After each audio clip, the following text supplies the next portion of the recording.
République démocratique du Congo, province du Sud Kivu, ministère provincial en charge de la communication et médias, porte-parole du gouvernement. Communiqué officiel numéro 00D, barre mine, barre com-média, barre SK, barre 2026. Concerne dénonciation d'actes de pillage systématique, de spoliation de biens et de violations graves du droit international humanitaire par l'AFC M23 dans la ville et territoire d'Uvira. Le gouvernement provincial du Sud Kivu porte à la connaissance de l'opinion nationale et internationale de faits d'une extrême gravité, révélateurs de l'absence totale de bonne foi dans les déclarations et la correspondance adressée au secrétaire général des Nations Unies récemment rendue publique par l'AFC M23.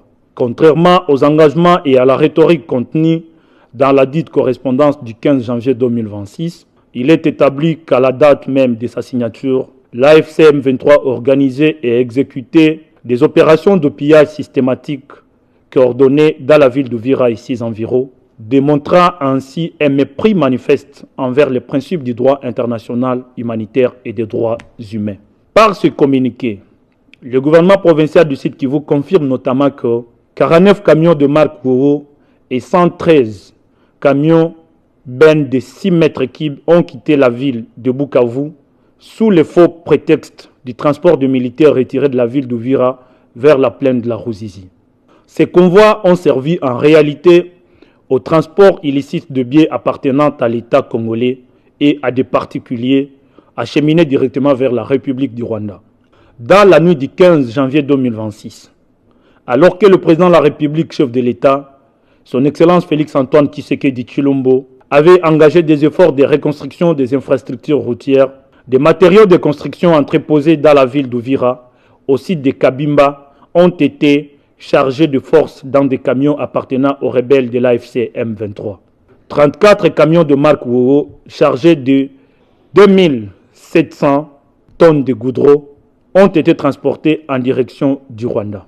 D'autres camions ont emporté des tricycles appartenant à des particuliers et pourtant moyens essentiels de transport public et de subsistance économique. Le reste de biens et matériel stockés dans les entrepôts a été évacué par la frontière de Kamanyola.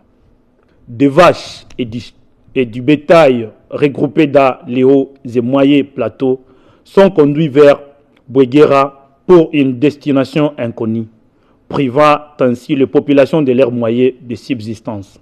Ce fait démontre l'existence d'une économie de prédation organisée, caractéristique de groupes armés opérant en violation flagrante du droit international.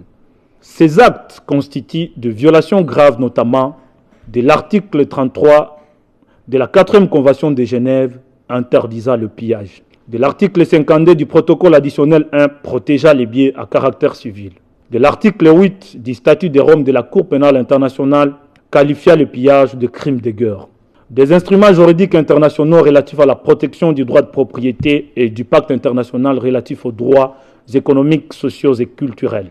Ces crimes, ces actes criminels aggravent de manière délibérée la crise alimentaire déjà sévèrement ressentie dans la ville et le territoire d'Uvira. Le coût de la vie dans une zone désormais coupée de ses circuits normaux d'approvisionnement en denrées de première nécessité et en produits manufacturés.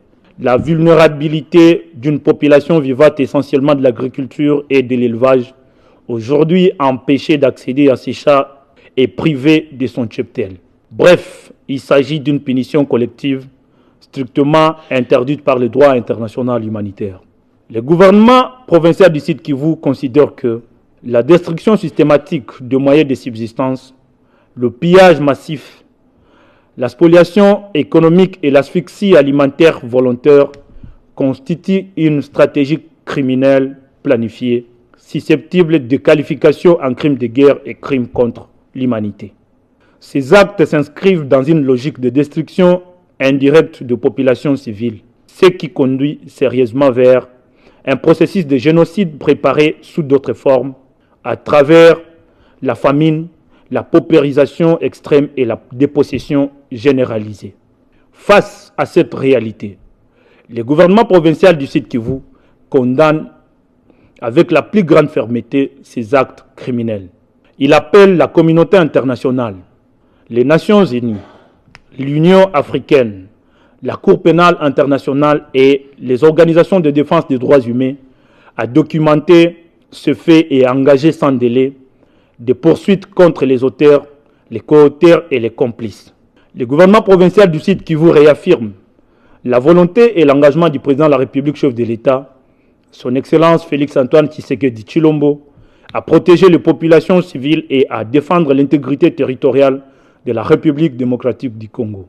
Enfin, le gouvernement provincial du Sud Kivu rappelle que le silence, l'inaction et la complaisance face à de tels crimes. Mbote Bandeko, bienvenue dans Tosha TV.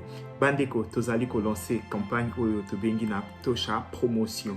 Pona bandeko nyonso obalingi ba marque na bango eyeba ba événement na bango eyeba tozali ko sala ba promotion na chaîne na biso na plan marketing. Donc mutu nyonso aza na posa produit na ye ekende liboso azali na posa mukili eyeba eloko na ye a contacter biso na numéro oyoyo toko solo la pour la promotion ba produit na bino nyonso. Donc tozali ko travailler na ba agence pour na ba réalisation ya ba publicité.